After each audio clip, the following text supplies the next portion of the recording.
인생을 걸어볼 목표를 찾아라. 페이팔의 창업자이자 페이스북을 비롯한 100개 이상의 기업을 발굴, 투자해 억만장자가 된 피터 필을 소개해보자. 2016년 12월 현재 그의 트위터에 올라온 트윗은 1개뿐인데 팔로워 수는 15만 명을 웃돈다. 젊은 창업가들의 바이블로 꼽히는 제로 투 원의 작가이기도 한 그는 전 세계 젊은 비즈니스맨들 사이에서 큰 존경을 받고 있는 인물이다. 나 또한 그의 가르침 덕분에 내 인생에서 가장 훌륭한 투자 결정을 내릴 수 있었다. 그는 이렇게 말했다. 특히 젊은 독자들은 목표가 생겼다면 기다릴 필요 없다는 것을 알아야 한다. 인생을 걸고 뭔가를 해보겠다는 목표가 있다면 그걸 이루기 위해 10년 계획을 세워두고 있다면 즉각 스스로에게 다음의 질문을 던져야 한다. 왜 6개월 안에 그 일을 시작하지 못하는가? 물론 진짜 10년이 걸릴 수도 있다. 하지만 대부분 이 같은 목표는 지금 당장 무모하게 시작해서는 절대 안 되지. 10년이나 걸릴 거창한 거니까 진지하고 신중하게 시작해야 해 라는 변명에 다름 아니다. 즉각 시작하지 못하는 자기 합리화에 목표가 쓰이면 어떤 삶도 가망이 없다. 목표가 머릿속에만 존재하는 시나리오라면 죽을 때까지 절대 시작하지 못한다. 실패란 완전히 실패하는 것이다.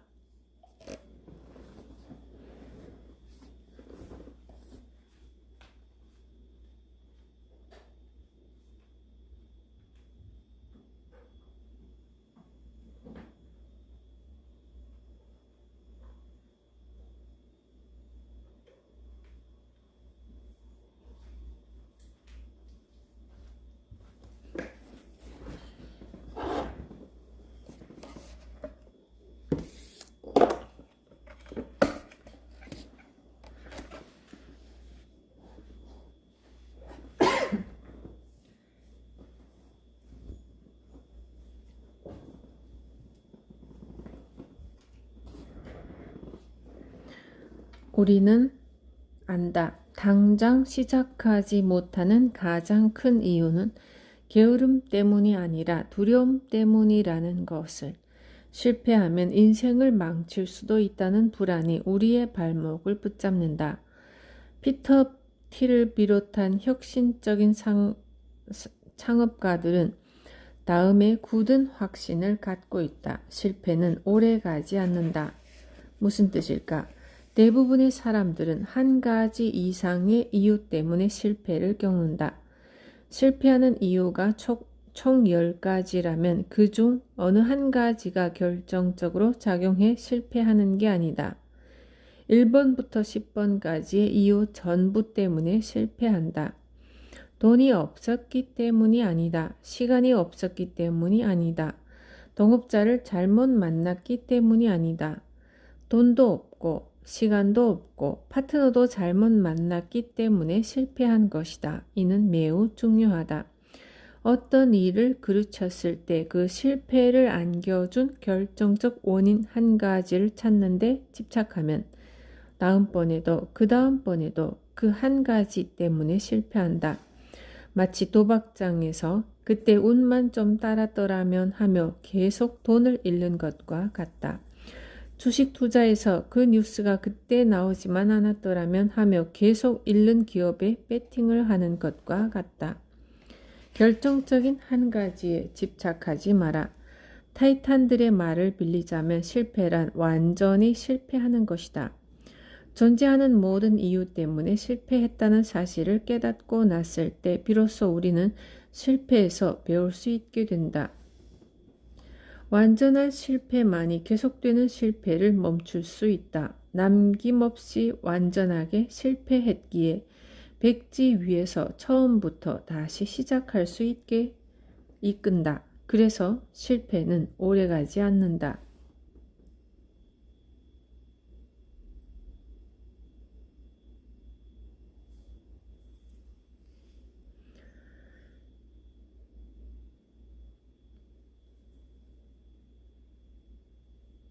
대체 불가능한 사명을 찾아라.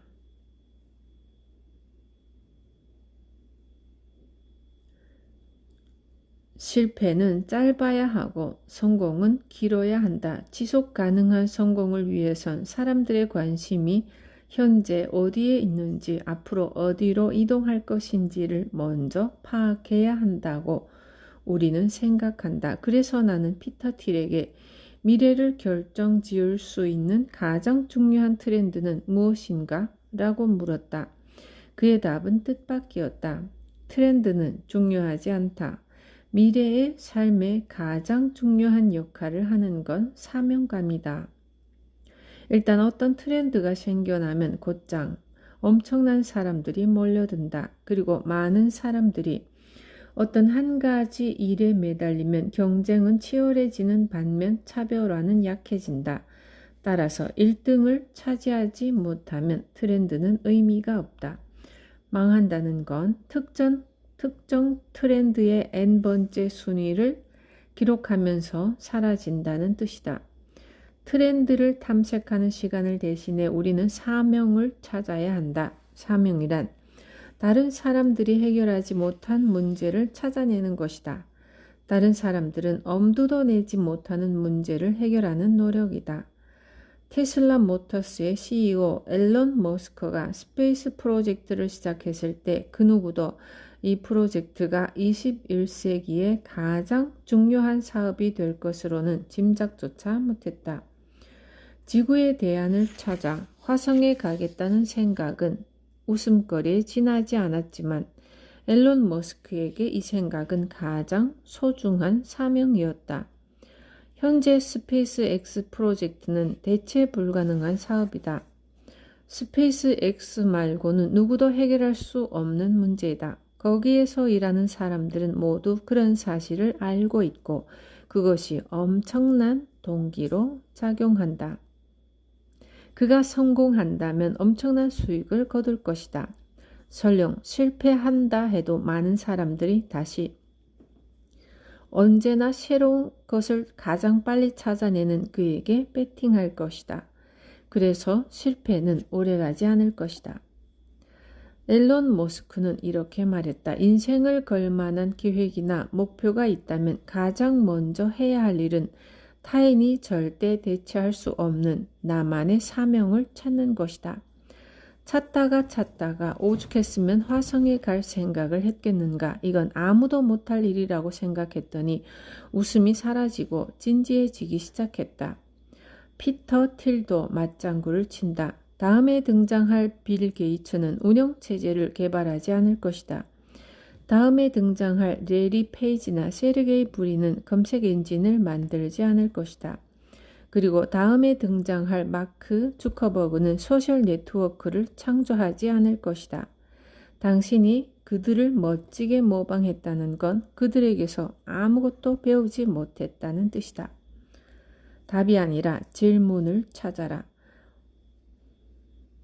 피터는 강의실에 앉아있는 대신 새로운 걸 만들고자 노력하는 청년들에게 10만 달러를 지급하는 장학금 제도를 운영하고 있다. 그는 재능 있는 사람들이 모두 똑같은 명문대에 진학해 몇 개 안 되는 똑같은 과목을 공부하고 결국 몇 개의 똑같은 직업을 선택하는 사회는 비전이 없다고 강조한다.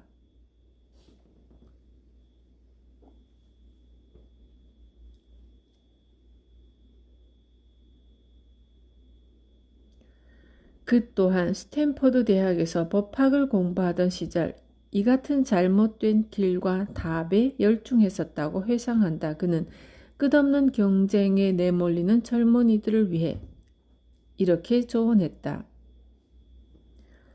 어디서 어떻게 누구와 경쟁할 것인지를 고민하지 마라. 그 대신 더 큰 성공을 위해 경쟁심을 벌이려면 어떻게 해야 할까를 자신에게 질문하라.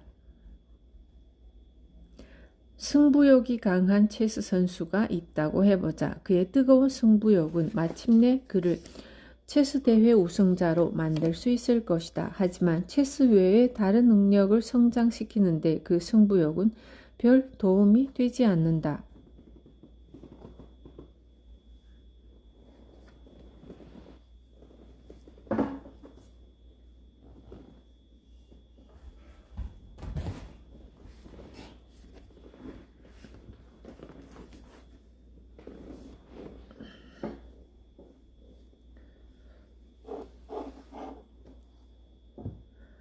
오직 체스 경기에서 승리하는 데만 몰두시키기 때문이다. 경쟁심은 한 분야의 성장을 돕는 데는 유용하지만 바야흐로 세상은 한 분야에서만 특출한 인재를 원하지 않는다. 피터 딜은 덧붙인다.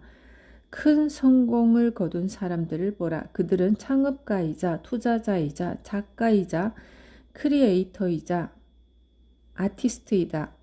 한우물을 판 사람이 아니라는 뜻이다. 경쟁심을 버려야 한다. 대부분의 사람들이 경쟁에서 승리하는 것이 성공이라고 합의한 것을 깨라. 성공은 아주 극소수의 사람들만 동의할 것 같은 진실을 손에 넣는 것이다. 나아가 그는 자신의 일과 사업, 아이디어를 시작하고자 하는 사람들이 스스로에게 던져야 할 두 개의 질문을 제시한다. 첫째, 내가 매일 떠올리는 문제들 중 아직 해결하지 못한 것은 무엇인가?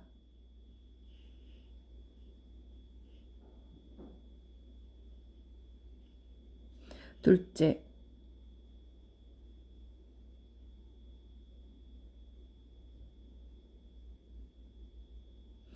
아직 아무도 세우지 않은 멋진 회사에 대한 아이디어는 무엇인가? 나는 그의 이 지혜로운 질문들을 빌려 내 자신에게 질문을 던진다. 다른 사람들은 미쳤다고 생각하지만 나는 사실이라고 믿는 게 있다면 무엇인가? 피터는 특히 열정을 가진 젊은 창업가들이 가장 먼저 다음 세 가지 질문에서 답을 찾아야 한다고 강조한다. 독점 문제. 소규모 시장에서 큰 폭의 점유율을 차지하며 시작하는가? 비밀 문제. 다른 사람들은 미처 알아차리지 못한 독특한 기회를 발견했는가? 유통 문제. 제품을 만드는 데서 끝나는 게 아니라 고객들에게 전달할 수 있는 방법도 있는가? 인생을 걸어볼 만한 것이 있는가? 그렇다면 답이 아니라 질문을 찾아야 한다. 그래야 극소수의 사람들만 동의할 것 같은 독특한 아이디어와 기회와 방법을 얻을 수 있다. 그곳에서 시작할 때 우리는 아무도 생각지 못한 결과를 이끌어낸다.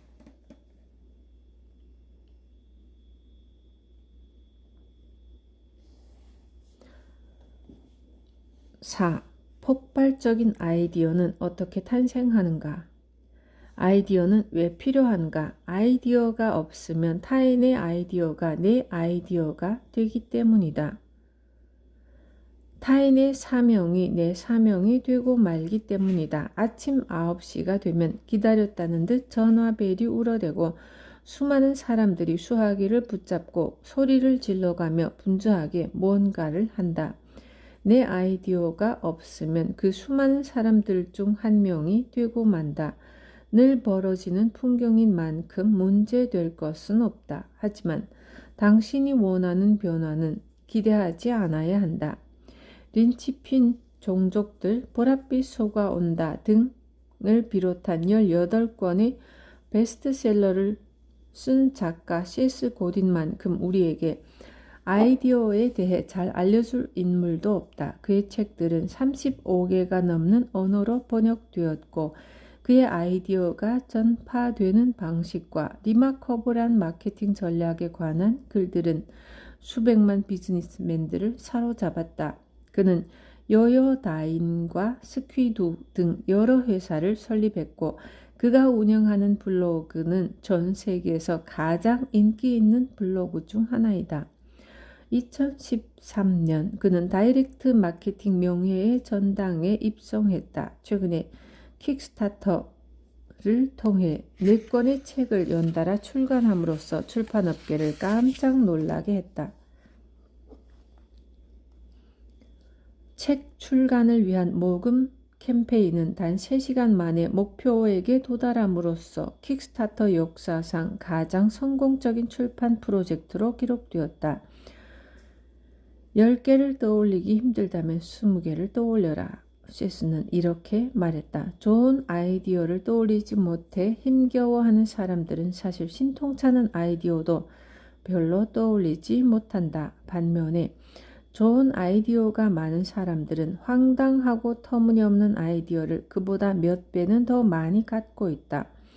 황당한 아이디어를 끊임없이 내놓다 보면 좋은 아이디어도 몇 개쯤은 반짝 나타나는 법이다. 20개가 넘는 회사를 설립해 그중 17개는 실패했지만 남은 3개가 성공한 덕분에 수천만 달러를 벌어들인 제임스 알투처 또한 세스 고딘의 의견에 동의한다. 그는 미국에서 가장 명성 높은 헤지펀드 매니저이자 기업가 베스트셀러 작가이다. 나는 그보다 더 빠르게 거대하고 열성적인 팬덤을 구축한 인물을 본 적이 없다. 제임스는 매일 아침 메모장이나 작은 노트에 아이디어 10가지를 적는 습관을 들이라고 강력하게 권한다. 이 연습은 아이디어 근육을 발달시키고 필요한 상황에서 창의력을 발휘할 수 있는 자신감을 키워준다. 아이디어의 주제는 무엇이든 상관없다. 중요한 건 꾸준한 연습이다. 그는 이렇게 말했다. 아이디어 10개가 떠오르지 않으면 20개를 생각해내면 된다. 우리는 스스로에게 완벽한 아이디어를 꺼내라고 심한 압박을 가한다. 완벽주의는 아이디어 근육의 적이다. 우리의 뇌는 우리를 보호하기 위해 당황스럽거나 바보 같거나 고통을 줄 것 같은 아이디어가 떠오르는 걸 막으려고 한다. 이런 방어 기제를 차단하는 방법은 뇌가 터무니없는 아이디어를 떠올리도록 강제하는 것이다. 우리에게 필요한 건 완벽한 아이디어가 아니라 좋은 아이디어라는 사실을 잊지 말자. 무엇이든 떠올려 아이디어 풀을 풍성하게 채울수록 좋은 아이디어의 탄생 가능성이 높아진다. 예를 들어 당신에게 책을 쓰기 위한 꽤 좋은 아이디어가 5개 있다고 해보자. 그런데 이제 더 이상 아이디어가 떠오르지 않는다. 이때 터무니없는 생각들이 위력을 발휘한다. 막힌 아이디어의 출구를 찾을 때 제임스와 세스가 즐겨 쓰는 방법이 있다. 우연히 책상 위에 놓인 책 도로시와 오즈의 마법사를 들추면서 도로시와 월스트리트의 마법사라는 이야기를 생각해내는 것이다. 캔사스주에 사는 도로시가 어느 날 태풍에 휘말려 월스트리트 한복판에 떨어진다. 고향집으로 돌아가려면 월스트리트의 마법사를 찾아가야 한다. 그런데 우여곡절 끝에 찾아간 마법사는 도로시에게 초단타 펀드 매니저로 일해볼 것을 제안한다. 이 얼마나 황당한 이야기인가. 하지만 이 어이없는 스토리가 도로시라는 널리 알려진 동화 속 캐릭터를 더 현대적이고 더 매력적이고 더 입체적인 새로운 인물로 만드는 데 도움이 될 수도 있다. 아니, 분명 도움이 된다. 이 책의 많은 타이탄들이 실제로 이 같은 방법을 크리에이티브한 아이디어를 짜는데 활용하고 있다. 아이디어가 막혔을 때는 주변의 책장을 둘러보라. 많은 사람들의 사랑을 받은 책도 있고 많은 사람에게 읽히지 않아 안타까운 책도 있을 것이다. 당신을 매료시킨 홍보 카피가 박힌 책도 있고 진부한 제목 때문에 실패한 책도 있을 것이다. 그것들을 서로 결합해 재미있는 황당한 누구도 들어보지 못했을 법한 이야기를 짜봐라.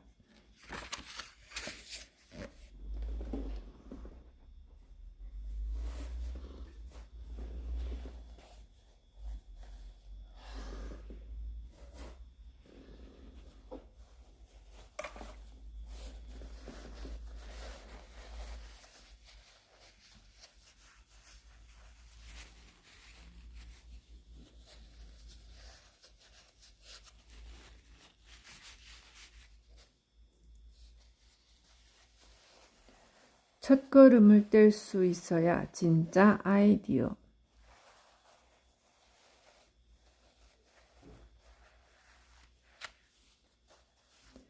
제임스를 비롯한 타이탄들의 아이디어 노트는 대부분 두 개의 단어로 나뉘어 있다. 한쪽 단에는 두 개의 단어로 나뉘어 있다. 한쪽 단에는 아이디어 목록을 기록한다. 다른 쪽 단에는 각각의 아이디어를 끌어가는 첫 번째 단계를 적어 놓는다. 이 첫 번째 단계의 기록이 중요하다. 첫 걸음을 떼는 순간 아이디어가 당신을 어디로 이끌어 줄지 몹시 흥미로워지기 때문이다. 파격적인 아이디어로 늘 사람들의 관심을 받는 버진 그룹의 CEO 리처드 브랜슨을 예로 들어보자.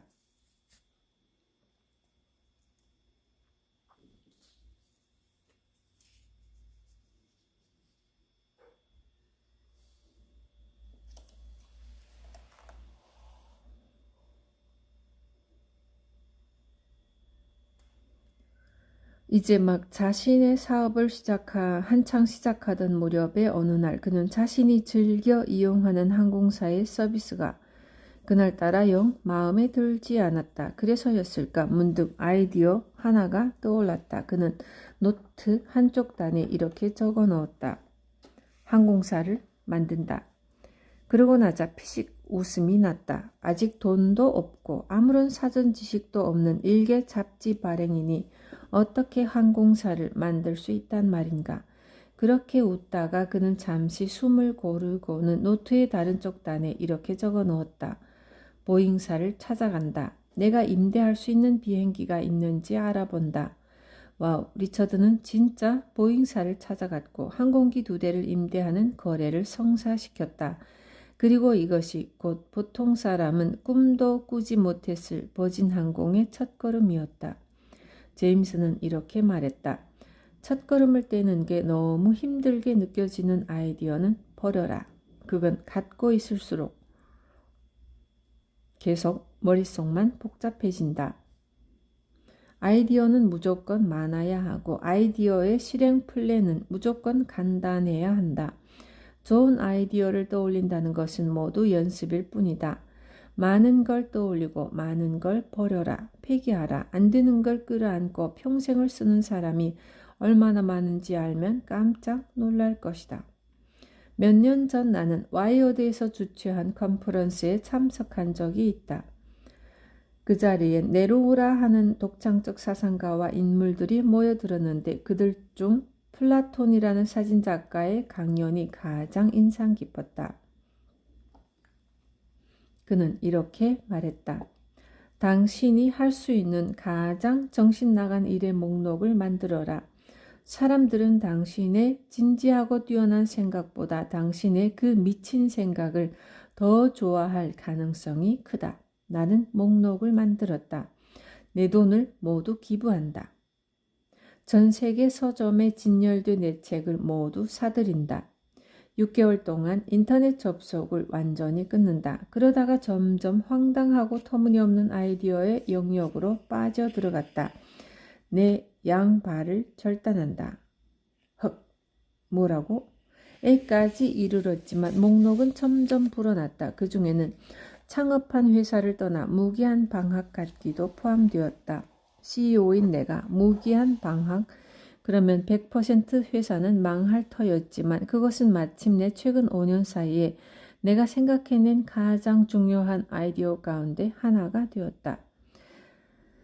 타이탄들이 추천하는 매일 10개의 아이디어 만들기 연습. 세수와 제임스를 비롯한 타이탄들은 강조했다. 당신이 떠올릴 수 있는 근사한 사업 아이디어는 1년에 몇 개 안 될 것이다. 중요한 건 재미이다. 돈이 될 만한 게 아니라 흥미를 자극할 만한 아이디어를 최대한 작성해야 한다. 이 책의 타이탄들이 추천하는 아이디어 작성 목록은 다음과 같다. 내가 새롭게 만들 수 있는 낡은 아이디어 10가지. 내가 직접 발명할 수 있는 우스꽝스러운 물건 10가지. 인공지능 변기 같은 내가 쓸 수 있는 10권의 책. 구글, 아마존, 트위터 등을 이용한 사업 아이디어 10가지. 내가 아이디어를 보낼 수 있는 사람 10명. 내가 촬영할 수 있는 팟캐스트나 동영상 아이디어 10가지.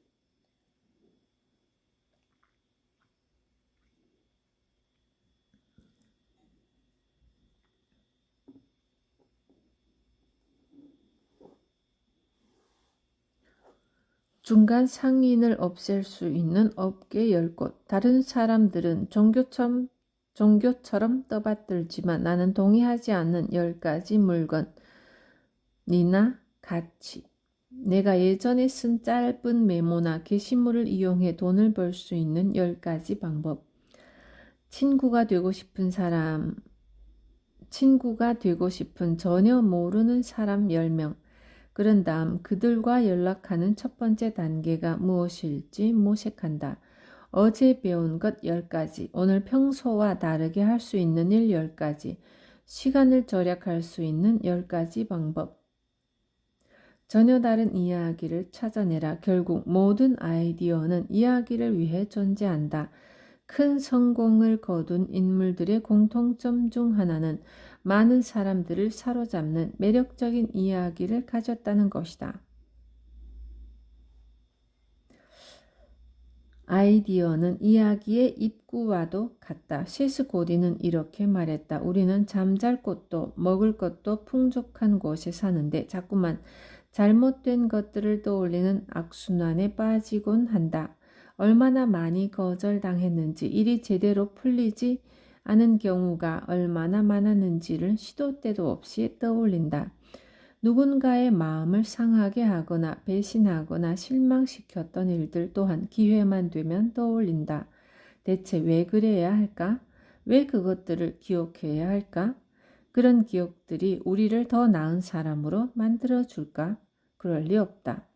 그럼에도 우리는 이 악순환에 매달려 있다. 매력적인 생각이 떠오를 시간이 없다.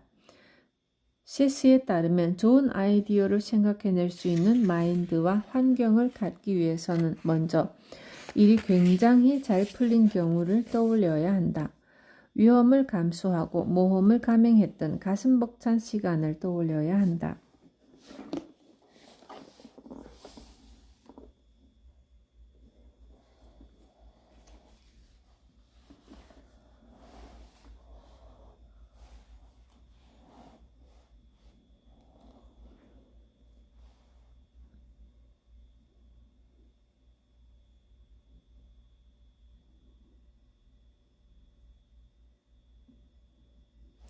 누군가의 하루를 환하게 밝혀줄 수 있었던 뿌듯한 순간을 떠올려야 한다. 그렇게 한 순간 우리는 우리 스스로를 세상에 영향을 미칠 수 있는 사람으로 재정립할 수 있게 된다. 그리고 마침내 내게 어울리는 이야기를 풀어낼 아이디어를 떠올리게 된다. 그리고 그 아이디어로 이야기를 만들어 세상을 사로잡게 된다. 세스는 다시 이렇게 덧붙였다. 당신의 머리와 가슴 속에 있는 이야기가 당신의 삶에 울림을 주지 못하면 즉시 사용을 멈춰라. 이 책에 등장하는 많은 크리에이티브 디렉터들과 창의적인 아티스트들 또한 세스에게 동의하며 말했다. 아이디어는 당신에게 주어지는 게 아니다. 당신이 직접 선택하는 것이다. 자신의 내면을 깊게 파고 들어가 아직 하지 못한, 차마 하지 못했던 전혀 다른 이야기를 찾아내라. 그러면 당신은 게임의 판도를 바꿔놓을 수 있다. 아이디어의 굶주린 곳으로 가라. 엄마와 아이들 사이에선 선풍적인 인기를 모은 바 있는 디자이너 린 고든은 엄마와 아이들 사이에서 선풍적인 인기를 모은 바 있는 디자이너 린 고든은 이렇게 말했다. 아이디어를 갖고 성공적인 사업을 하고 싶다면 답은 하나이다.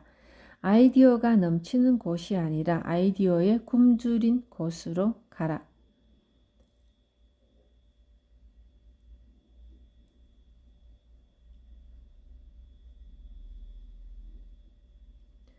린 고든은 여러 해 동안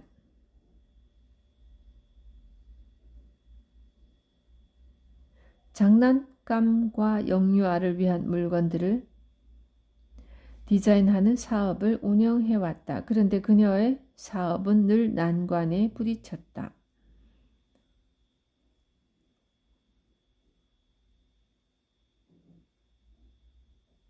미국의 장난감 회사들이 좀처럼 그녀를 사업 파트너로 인정하려 하지 않았던 것이다. 무리도 아니다. 대형 장난감 회사들에게는 린 고든이 제안한 것 말고도 엄청난 아이디어들이 이미 한가득 쌓여 있기 때문이다. 린은 친분이 두터운 세스 고딘에게 이런 고민을 털어놓았다. 그러자 세스는 그녀를 설득하기 시작했다. 린, 나랑 같이 책 사업이나 하는 게 어때? 출판업계는 제대로 보수도 못 받는데도 정말 똑똑한 사람들이 매일같이 자기 책상 위에서 다음 아이디어를 발견하기를 기다리고 있다고. 아마도 그들은 내가 팔려는 걸 사고 싶어 혈안이 될걸.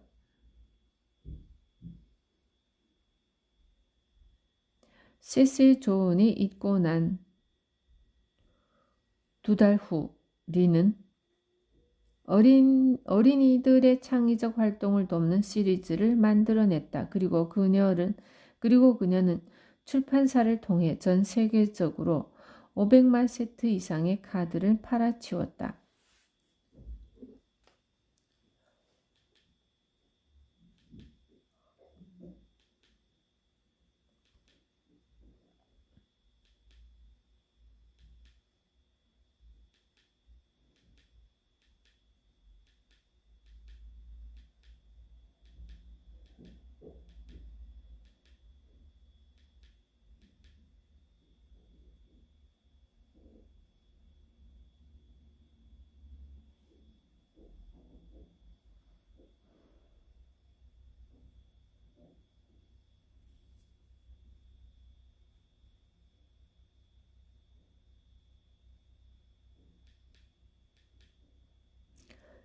최초의 10명에게 보내라.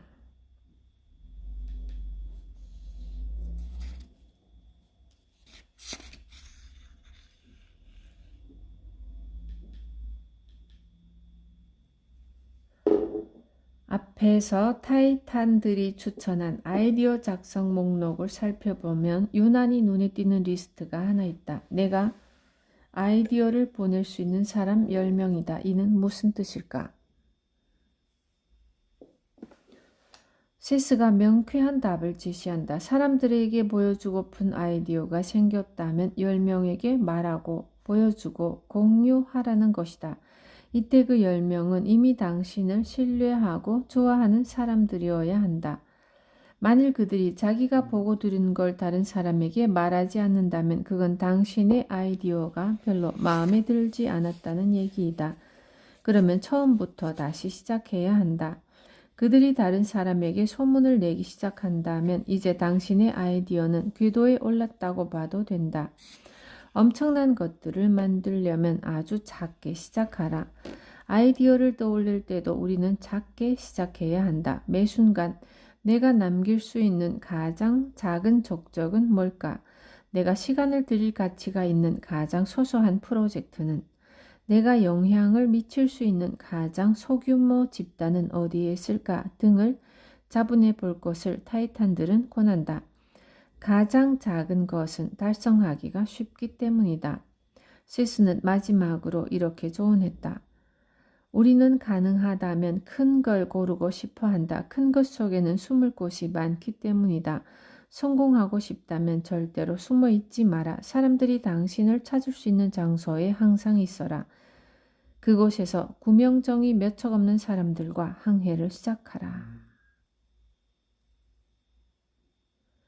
챕터 5.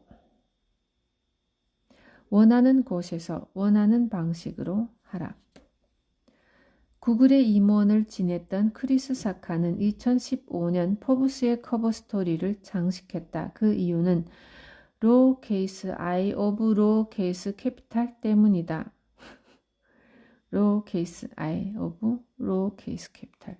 그가 운영하는 이 당황스러울 정도로 이름이 긴 회사는 역사상 가장 큰 성공을 거둔 벤처그룹으로 손꼽힌다. 크리스는 또한 트위터, 우버, 인스타그램, 킥스타터를 비롯한 수십 개 기업의 초기 투자자로 상상을 초월하는 부를 축적했다. 원치 않는 곳에 있지 마라. 사람들은 크리스를 실리콘밸리의 전설적 투자자로 꼽는다. 그런데 특이한 사실이 하나 있다. 그는 실리콘밸리가 있는 샌프란시스코에 살지 않는다는 것이다. 그는 트러키라는 시골 마을에 있는 통나무 집에서 산다. 첨단 기술과 투자와는 전혀 거리가 먼 스키와 하와이킹을 즐기기에 맞춤한 곳에 전설적 투자자가 살고 있다는 건 어떤 의미일까? 그는 이렇게 말했다. 공격적인 삶을 살고 싶었다. 끊임없이 커피를 들이키며 하루를 보내는 대신 좀 더 삶의 본질적 가치에 집중할 시간을 갖고 싶었다. 내가 배우고 싶은 걸 배우고 만들고 싶은 걸 만들고 진심으로 성장시키고 싶은 관계에 투자하고 싶었다. 돈을 많이 벌어 아름다운 휴양지에 의리의리한 별장을 마련하는 벼락부자와 그는 아무 상관이 없다. 그가 이 통나무집으로 온 것은 아직 투자 게임에서 돈을 벌지 못했던 젊은 시절의 일이다. 모두가 실리콘밸리로 모여들 때 그는 가까스로 돈을 빌려 이곳으로 온 것이다. 그는 지금껏 자신의 삶에서 이 통나무집을 산 것을 최고의 투자로 꼽는다. 돈을 벌려면 내가 지금 어디에 있는지를 아는 게 무척이나 중요하다. 내가 원하는 곳에 있어야 내가 원하는 방식으로 돈을 벌 수 있다. 원하는 방식으로 돈을 벌지 않으면 돈을 벌어도 행복해지지 않는다. 높은 연봉을 받을 수 있지만 그는 대도시 고층 빌딩 숲, 전화벨, 서류 더미, 회의에서의 탈출을 선택했다. 매달 꼬박꼬박 대출을 갚아야 하는 신세였지만 원하지 않는 모임에 출석해야 한다는 압박감에서 벗어났다. 참석하고 싶지 않은 조찬 모임이나 즉흥적으로 밤늦게까지 벌어지는 술자리에서 풀려났다. 그 대신 그의 시골집은 점점 입소문이 나면서 젊고 유망한 창업가들의 창조적 아이디어 구상을 돕는 아지트가 되었다. 그들은 작은 욕조와 좁은 침대이기는 하지만 창밖으로는 아름다운 풍경이 펼쳐지는 크리스의 오두막에서 뜻을 같이 하는 사람들과 인생의 중요한 가치들에 대해 마음껏 대화하고 머리를 식히고 마음을 힐링했다. 그것은 친밀한 우정과 돈독한 신뢰, 연대감, 공감, 크리에이티브한 협업의 밑바탕이 되어 주었고 결국 돈을 벌어다 주었다. 우버와 트위터, 인스타그램과 킥스타터는 그렇게 탄생했고 그의 시골집엔 이젠 창업가들은 물론 늘 영감을 필요로 하는 작가들과 아티스트들의 분주한 발걸음이 이어지고 있다. 크리스는 이렇게 말했다. 인생에는 두 가지 패턴이 존재한다. 공격적인 삶과 수비적인 삶이다. 돈을 잃고 싶지 않다면 수비적인 삶을, 돈을 벌고 싶다면 공격적인 삶을 살아야 한다. 수비적인 삶은 내 삶을 타인에게 맡기는 것이다. 공격적인 삶이란 내가 내 삶의 조건들을 주도해 나가는 삶이다. 이 둘 중 어느 것을 선택해도 좋다. 단 돈을 벌고 싶다면 공격적인 삶을 살아야 한다. 승부를 결정하는 골은 대부분 공격수들이 넣기 때문이다. 크리스는 오늘의 할 일 목록을 대신해 오직 나만의 할 일 목록을 만들 것을 주문했다. 아침마다 타인에게 받은 메일함을 뒤지는 건 수비적인 삶이다. 메일함을 빠져나와 나만의 할 일 목록으로 삶의 중심을 옮기는 것, 그것이 성공의 첫걸음이다. 크리스는 미소를 지으며 이렇게 덧붙였다. 돈을 벌려면 투자를 해야 하고 모든 투자는 사람에게 하는 것이다. 누구에게 투자해야 할지 모르겠다면 주위를 둘러보라. 출퇴근에 2-3시간씩 걸리는 먼 곳에 살면서도 표정이 밝은 사람이 있다면 그가 바로 당신이 찾고 있던 사람이다. 수준 높은 모임에 최대한 참석하라. 돈을 벌려면 최대한 많이 배우고 최고의 능력을 키워야 한다. 이를 위해 먼저 원치 않는 모임들을 지우는 데 성공했다면 이제 자신이 진짜 참석해야 할 모임을 찾아야 한다. 크리스는 이렇게 조언했다. 초대받지 않았지만 내가 가고 싶은 모임에는 최대한 참석해서 어떻게 하면 그 자리에 있는 사람들에게 도움이 될지 방법을 찾아야 한다. 당신이 왜 그 자리에 있는지 다른 사람들이 의아해 한다면 그냥 모르는 척 메모를 시작한다.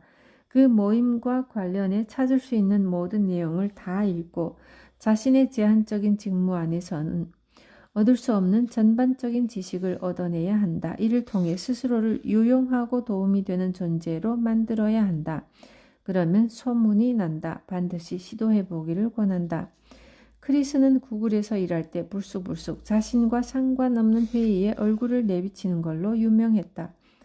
처음에는 사람들이 그가 왜 이 자리에 왔지 하며 서로의 얼굴을 쳐다보곤 했지만 그를 쫓아내지는 않았다. 생각해보라. 당신이 참석한 회의나 모임에 전혀 상관없는 사람이 와서 관심을 표하며 메모를 한다면 기분 나쁘겠는가? 그렇지 않을 것이다. 타인의 관심을 받는다는 건 본질적으로 유쾌한 일이기 때문이다. 점점 사내에서 유명해진 크리스는 마침내 구글의 최고위 임원들이 앉는 맨 앞줄에서까지 자리를 얻어낼 수 있었고 회의가 끝나면 참석자들은 그의 객관적인 의견과 피드백을 듣기 위해 그의 앞으로 오기 시작했다. 이것이 곧 상대와 내가 함께 성장하는 최고의 윈윈 학습 전략임을 크리스는 거듭 강조한다. 성공하려면 다른 사람에 대해 정말 잘 알고 있어야 한다. 그들의 눈에 비친 세상이 어떤 것인지에 대한 지식이 반드시 필요하다. 건축가나 변호사, 직장인, 학생과 부모에 대해 아는 게 별로 없으면 어떻게 그들을 위해 뭔가를 만들 수 있겠는가?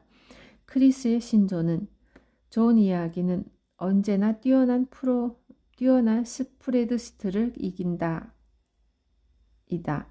당신이 돈을 마련하거나 고객들에게 제품을 홍보하거나 회사를 팔거나 직원을 채용하는 등 그 어떤 일을 할 때도 절대 잊지 말아야 할 것은 아무리 회계가 어떻고 MBA가 어떻고 하는 소리를 늘어놔도 우리는 결국 여전히 감정에 좌우되는 인간이라는 사실이다. 우리는 숫자가 아니라 늘 어떤 서사와 연결되고 싶어 한다. 우리는 방정식 때문에 행동에 나서지 않는다. 우리는 자신의 신념을 지키며 감정을 자극하는 리더들의 뒤를 따른다. 그러므로 당신의 일과 사업을 할 때 자꾸만 숫자에 깊이 몰입하는 모습을 보인다면 그건 사람들이 아직 당신에게 진지한 관심을 기울일 만한 이유를 찾는데 어려움을 겪고 있다는 뜻이다. 독특하고 별나게 살아가라. 크리스는 미네소타 대학교 졸업식에서 연설한 적이 있다. 그 감동적이었던 연설의 한 부분을 인용하며 크리스와의 만남을 마무리해보자. 생각해 보십시오. 여러분의 오랜 친구들이 여러분을 좋아한 이유를요. 아마도 그들은 여러분이 뭔가 독특한 부분이 있어 좋아했을 겁니다. 유난히 개구쟁이였거나 뭔가를 유독 잘 만들었거나 노래를 간드러지게 불렀거나 달리기를 잘했거나 아니면 유난히 말수가 적고 조용했다거나 앞으로 수십 년 동안 친구들이 좋아했던 당신만의 독특함과 유별남을 당당하게 드러내며 살아가세요. 당신의 독특함과 유별남이 새로운 사람을 만나게 해주고 당신을 돋보이게 해주고 취업과 사업에 도움을 줄 것입니다. 커다란 스트레스와 압박감을 받는다는 이유로 당신의 독특함과 유별남을 꼭꼭 가면 뒤에 숨겨놓지 마십시오. 그러면 타인과 똑같은 얼굴로 살게 됩니다. 유별나게 살다 보면, 독특하게 살다 보면 최고의 행복을 발견하게 될지도 모릅니다.